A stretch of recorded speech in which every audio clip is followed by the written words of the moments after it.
Et maintenant, c'est l'heure de notre invitée Isabelle Nizard. Isabelle Nizard, bonjour. Bonjour. Elle est maire adjointe.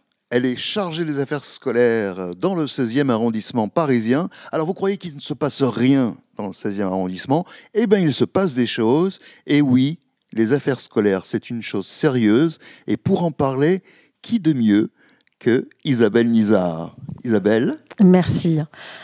Alors, finalement, on a eu quelques affaires quand même, il faut le dire. Je disais ça comme ça en préambule, mais il y a eu quelques affaires dans le 16e où des relents qu'on aimerait ne pas voir nulle part, mais dont on ne s'attendait pas qu'il puisse y avoir dans des lycées prestigieux, sur des murs, voilà, auprès de personnes qui habitent cet arrondissement. On se disait que dans le 16e, on y vit tranquille, et pourtant. Alors oui, dans le 16e arrondissement, on peut dire quand même que c'est un quartier qui est aujourd'hui, alors pas privilégié, mais effectivement, on vit plus calmement dans le 16e que dans d'autres quartiers de Paris. Mais il y a quand même, depuis le 7 octobre, il y a bien un avant et après, puisque depuis cette date tellement tragique et tellement difficile pour nous tous, nous avons quand même eu des cas d'antisémitisme dans nos écoles. Alors collège, lycée, oui, mais même dans les écoles élémentaires. Et je crois que ce qui m'a le plus marqué, c'est un enfant de CE1 qui a dit à un enfant d'origine juive, les Palestiniens vont tous te tuer. Et quand on voit qu'un enfant en CE1 est capable d'avoir ces propos, donc CE1, ils ont 7 ans, on se demande vraiment quel discours et quelles sont les discussions autour de la table à la maison. Et finalement, vous êtes étonné sans l'être, parce que le 7 octobre a été un électrochoc pour nous tous. Et on a vu que on a changé de paradigme, on a changé de mode de vie. Le monde semble être saisi par quelle que soit d'ailleurs la capitale, quel que soit le pays, saisi par quelque chose d'absolument incroyable, où la raison est inversée, la victime devient le bourreau, et finalement, pourquoi les enfants y échapperaient-ils? On est quand même à 2000 cas de 2000 actes antisémites depuis le 7 octobre. D'habitude, sur une année, on est entre 350 et 430 actes antisémites. Et là, évidemment, on a explosé malheureusement ce score sinistre. Mais on a bien compris que même s'il n'y avait pas beaucoup d'actes antisémites dans notre arrondissement, c'était peut-être enfoui quelque part. Et c'est vrai que ce qui s'est passé le 7 octobre a tout fait rejaillir. On attendait plus de la compassion de la part des gens. Et on s'est rendu compte que cette compassion n'a duré que 48 heures, puisque après nous n'avons eu que des condamnations. Et ce qui est triste, c'est de se dire que moi, en tant qu'élu aux affaires scolaires, mon rôle, c'est d'aller justement à la racine du problème. Et donc, j'ai échangé évidemment avec le rectorat sur le sujet, sachant qu'une émission de télé récemment a fait une enquête devant un lycée. Et il s'avère que c'est un de nos 5 lycées dans le 16e arrondissement. Et ils ont posé des questions simples aux élèves qui sortaient de ce lycée. Ils leur ont demandé qu'est-ce que la rafle du Vel-d'Hiv et qu'est-ce que la Shoah.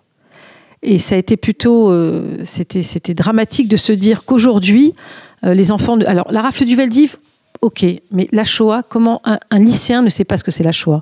Et je me dis que quelque part, c'est sûrement l'échec du rectorat, de l'éducation. C'est au programme. Je ne peux pas imaginer qu'un enfant ne puisse pas tilter lorsqu'on lui parle de la Shoah. Et donc, évidemment, ça m'a donné... donc, j'ai demandé un rendez-vous avec le rectorat. On en a discuté. Mon correspondant a été vraiment à la hauteur de mes attentes. Il est prêt à m'accompagner dans mon projet. Alors, mon projet, c'est quoi? C'est de réunir le plus vite possible les professeurs d'histoire géo du 16e arrondissement, puisque ça reste ma délégation. Donc, et de leur proposer même 1 heure pour chaque classe et de leur expliquer, même s'ils sont censés déjà le savoir, qu'est-ce que la Shoah. Et là où j'ai été quand même assez bluffée, c'est que mon contact m'a dit « Vous devez aussi demander à leur expliquer qu'est-ce qu'un génocide ». Parce que je pense effectivement que le mot génocide et n'est pas évidemment, n'a pas son sens lorsqu'on parle d'Israël. Et donc, et là, je me suis dit, bon, mon contact a compris le message, et pour moi, c'était important. Donc, nous allons faire ça, nous allons organiser des choses. On va essayer aussi de faire des voyages, de les amener peut-être, bon, évidemment, les amener au mémorial de la Shoah, de les amener, on peut le faire, mais peut-être à Struthof, c'est déjà plus proche, et de faire pas mal d'actions. Et moi, je sais que déjà, pour les enfants de CM2, je fais distribuer chaque année, au moment du 27 janvier, qui est le jour de la libération des camps d'Auschwitz-Birkenau, un document très bien fait pour les enfants et qui leur permet de comprendre, avec tout simplement des images, cette période 39-45, et qui est très bien, qui est vraiment, ces documents leur permettent vraiment d'apprendre, et d'apprendre le plus tôt possible. William ?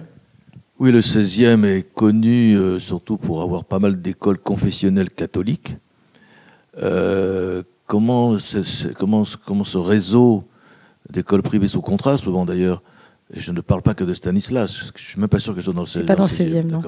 Mais rue Ré-Noir, je crois qu'il y en a une grande, dont j'ai oublié le nom. Saint-Jean-de-Passy. Voilà, Saint-Jean-de-Passy. Comment ils réagissent alors, sur tous ces sujets. Hein. Voilà, moi, je suis élue aux affaires scolaires, même si évidemment les écoles privées rentrent aussi dans ma délégation. Évidemment, je les remontées, je les ai des écoles publiques. Après, les écoles privées, j'imagine, si un parent ne m'informe pas, je ne vais pas avoir cette remontée. Donc, je n'ai pas de remontée, mais j'imagine que... Même sous contrat ? Même sous contrat, je n'ai pas de remontée. Mais les écoles publiques, ça va très vite parce que les familles nous contactent.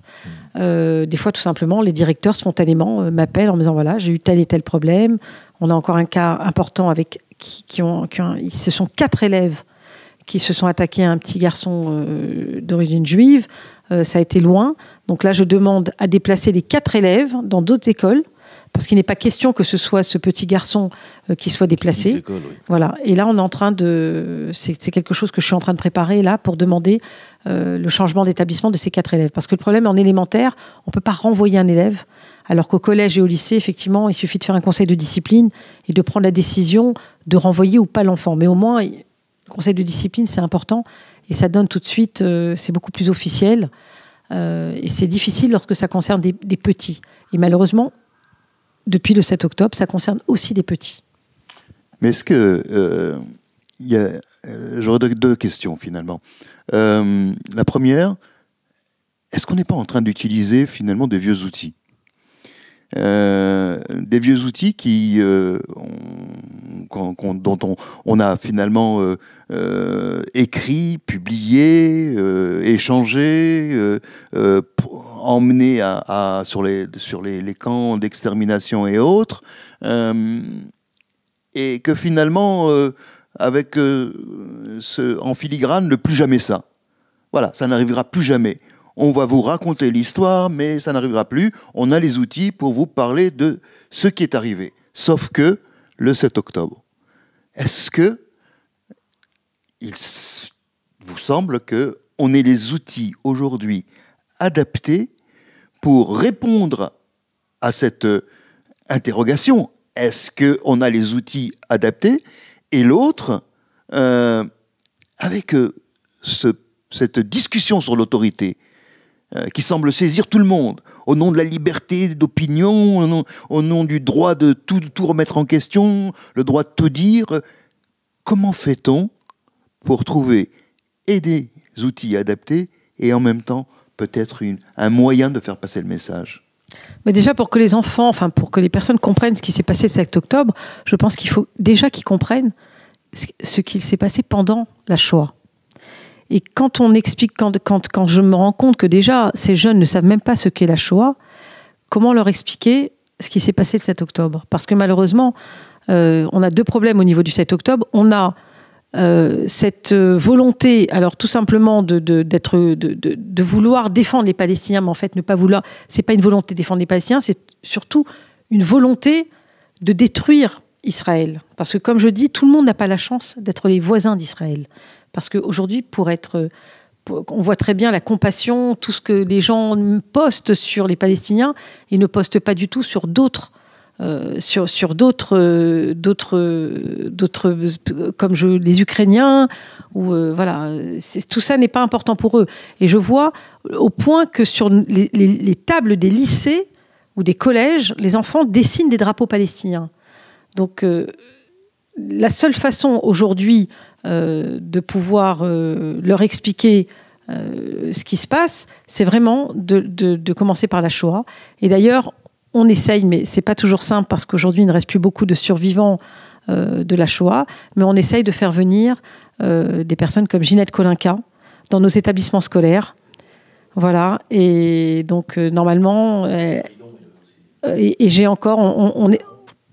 Voilà. Et le plus important, c'est ces témoignages, parce que je pense qu'ils ont une facilité de transmettre tout ce qu'ils ont vécu, et surtout une responsabilité aux enfants en disant maintenant, je vous ai donné mon histoire, maintenant c'est à vous de la garder, de la transmettre. Ah, mais il y en a de moins en moins.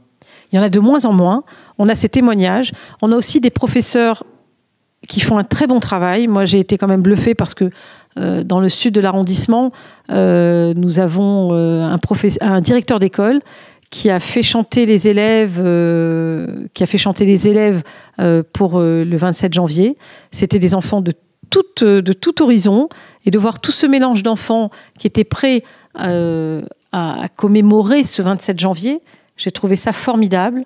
On a un de nos lycées qui a fait chanter les enfants en hébreu, et là je vous parle vraiment d'établissement public, qui a fait chanter tous ces enfants en hébreu, et pareil, pour moi c'était une émotion exceptionnelle de voir tous ces enfants réunis.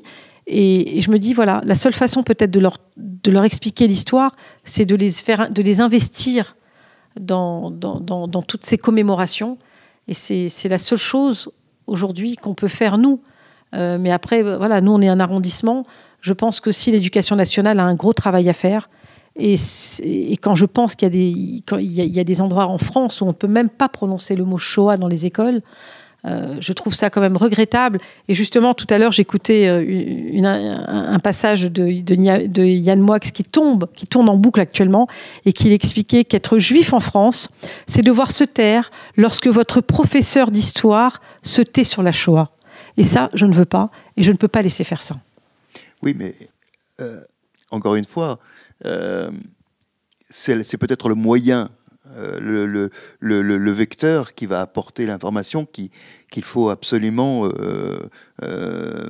rendre accessible à chacun, puisqu'on parle du public, c'est-à-dire quelle que soit sa confession, quelle que soit son origine sociale. Et auquel cas, on a ici, avec William, un grand spécialiste du sport. Est-ce que, par exemple, avec l'éducation nationale, avec vos correspondants scolaires, est-ce qu'il ne pourrait pas y avoir justement ce genre de manifestations, de rencontres, d'échanges tactiles? Les gens aiment bien, ou peut-être avec des jeux qui correspondent à la technique d'aujourd'hui, enfin les réseaux sociaux, etc. Mais des échanges sur un médium, sur un mode positif. Enfin voilà, ce genre de choses qui s'adaptent aussi à leur langage, à eux, puisqu'on parle finalement depuis le primaire jusqu'au lycée. Oui, tout à fait. Alors malheureusement, on s'est rendu compte que sur un terrain de sport aujourd'hui, moi qui espère toujours que sur un terrain de sport, on puisse être neutre, je me rends compte de plus en plus que ce n'est plus le cas. Et que, effectivement, un enfant, bon là, c'est pas le cas, heureusement, j'espère pas en tous les cas, je n'ai pas d'infos là-dessus. J'espère pas que lorsqu'il y a des cours de sport, il y ait ce genre de problème. Mais c'est très difficile parce que je pense que si on commence à vouloir faire justement une rencontre d'une équipe juive et non juive, on risque d'avoir effectivement des élèves qui vous disent on ne veut pas jouer avec d'autres élèves. Et ça peut... Jusqu'à maintenant, ça ne s'est pas passé évidemment dans le 16e arrondissement, et heureusement, mais j'ai bien compris que même avec le sport, on avait du mal un petit peu à rassembler les élèves. Et on a eu notamment récemment un problème avec un animateur sportif qui était très apprécié des élèves et qui évidemment sur les réseaux sociaux s'est un peu lâché. Et là, a vraiment mis tout ce qu'il pensait sur la communauté juive et sur Israël. Donc effectivement, beaucoup de déception pour ces jeunes élèves qu'il appréciait terriblement. Du sport à la laïcité, il n'y a qu'un pas que je vais franchir allègrement. Est-ce que vous avez, il existe toujours des problèmes de laïcité à l'école? Est-ce que le port de la kippa, le foulard, ou ça a déjà été réglé définitivement, ou est-ce qu'on trouve encore des élèves juifs avec la kippa qui rentrent au lycée, ou des élèves musulmans avec un... Alors, le port du voile, du voile et de la kippa est interdit dans les collèges, en fait, est interdit jusqu'au bac. Après, en fac, c'est autorisé. Donc, il n'y a pas d'enfants... Enfin, dans le 6e arrondissement... Complètement interdit. Dans le 6e arrondissement, il n'y a pas d'enfants pas d'enfants viennent à l'école avec la tête couverte. Que ce soit le voile ou la kippa. Ok. Voilà. Bon, dans le 16e, malheureusement, nous manquons d'écoles juives. Hein. Nous avons effectivement beaucoup d'écoles privées. Il y avait l'ENIO avant. Oui, maintenant, ça s'arrête au CM2. Mais nous sommes en train de travailler. Nous espérons, avec la mairie de Paris, trouver la solution pour avoir une école juive. Alors, vous êtes, Isabelle Nizar, vous êtes élue dans le 16e arrondissement. On parle d'émigration importante vers Israël, d'une communauté juive inquiète, voire plus qu'inquiète, qui sent le danger. Est-ce que vous sentez, vous aussi, qu'il y a quelque chose qui justifie ce départ? Alors, nous, dans le 16e, il y a effectivement des familles qui envisagent de faire leur alia. D'ailleurs, j'ai déjeuné j'ai déjeuné justement avec l'agent juive il y a quelques jours. 400% de demandes d'alia pour la France. Alors, plus. De personnes qui ont pris des rendez-vous en tous les cas pour avoir les renseignements, donc 400%. Wow. Alors, il y a deux phénomènes dans le 16e. Il y a effectivement les familles qui veulent faire leur alia, parce que même dans le 16e, les familles ont retiré la mezouza de leur porte. Elles ne se sentent pas en sécurité. Même, je pense que le port de la kippa, on préfère mettre une casquette sur la tête parce qu'on n'est pas épargné. Et il y a aussi un autre phénomène, ce sont les gens de banlieue qui ont la possibilité de venir dans le 16e, qui viennent faire, entre guillemets, comme disait Claude Goasguen, leur alia dans le 16e, parce que ça reste effectivement quand même aujourd'hui encore un peu plus protégé que dans d'autres quartiers, comme je vous le disais. Et alors finalement, qu'est-ce qu'on peut faire quand on est une élue qui doit répondre à toutes les vocations du public, culturelles, et autres, et puis scolaire, éducation formelle et informelle. Qu'est-ce qu'on peut faire finalement pour retrouver un semblant de vivre ensemble qui semblait en tous les cas être bien au point dans le 16e en tous les cas? Vraiment, je pense qu'il faut, comme je vous dis, dès les petites classes, leur expliquer le vivre ensemble et leur expliquer et enlever tous ces clichés sur ce qu'est un juif. Et ça, c'est très important. Pardon, William. Non, le nom extraordinaire de Claude Goasguen a été prononcé. Un ami d'Israël comme il n'y en avait pas. Et il n'y en a plus beaucoup. Même plus du tout, à part le célébrissime Meir Habib. Maintenant, est-ce que quelqu'un a prévu de créer un mémorial, un bosquet, quelque chose, en sa mémoire, en Israël? En Israël, je ne sais pas. Nous, à Paris, il y a une place. Oui, à Paris, mais alors, en Israël. Excusez-moi, en Israël, il y a une place Claude Goasguen à Jérusalem. Ah, il y a une place. En face, l'ancienne gare. Ah, ok. Voilà. D'accord, je ne savais pas. Il y a à côté d'un musée, je ne me souviens plus le nom du musée. C'est pas le musée Begin? Si, le musée Begin, exactement. Oui. Et il y a une place Claude Goasguen qui a été inaugurée il y a un an. Et dans le 16e arrondissement, nous avons aussi une place qui s'appelle Claude Goasguen, qui est dans le quartier de Passy. D'accord. Voilà. Et ça permet finalement de vous poser la question, mais est-ce qu'on est seul quand on est Isabelle Nizar et qui a cette vocation de lutter pour la coexistence et puis en même temps des convictions qui vous semblent normales, logiques, celles que depuis le 7 octobre plus rien n'est comme avant, mais qu'il va falloir quand même gérer votre délégation. Alors j'ai quand même la chance d'avoir un maire, Jérémy Redler, qui est quand même très actif et qui suit de près chaque dossier avec moi, ainsi que notre sénateur Francis Piner, qui ne lâche rien, et maître Francis Piner, voilà, et qui évidemment m'accompagne dans mes démarches. Quand il y a le moins de problèmes, je sais que les deux seront toujours là pour m'aider, pour m'accompagner aussi, parce que je pense que c'est un combat qui s'est ajouté au quotidien de ma mission d'élu aux affaires scolaires, mais qui me prend quand même aujourd'hui pas mal de temps. En tout cas, il faut espérer que, un petit peu comme un invité que nous avons eu, Yohann Tayeb, qu'il puisse y avoir une espèce de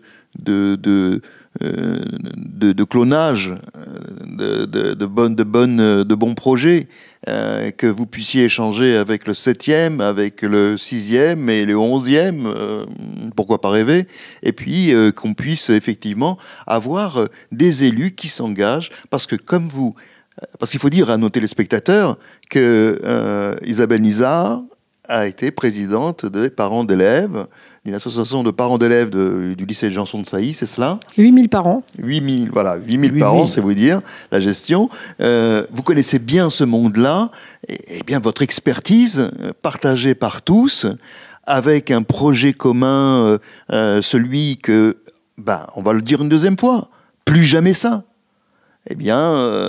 puisse se mettre en place. Il faut des gens comme vous. En Israël, je suis sûr que nos téléspectateurs seront rassurés, seraient rassurés qu'il puisse y avoir dans la diaspora des élus, des gens responsables et puis des gens convaincus qui vont se battre aussi pour que, pas qu'on puisse bien vivre ensemble seulement en France, mais qu'on puisse bien vivre ensemble avec la France et avec Israël. Oui, je pense que de toute façon, l'amitié France-Israël perdurera. Mais effectivement, ça fait partie de ma volonté de trouver une solution et d'expliquer à tous ces jeunes, et de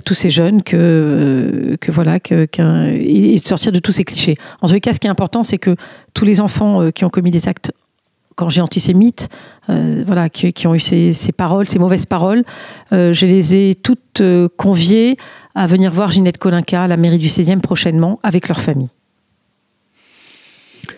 En tous les cas, Isabelle Nizar, si je devais vous dire quelque chose, non pas inquiet mais rassuré maintenant, c'est que il faut des élus comme cela.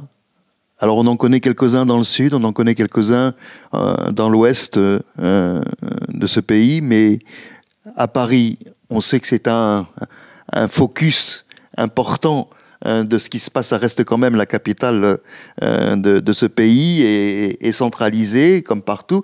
Il y a des problèmes à devoir résoudre. On parlait tout à l'heure des Jeux Olympiques, il y a des problèmes à résoudre.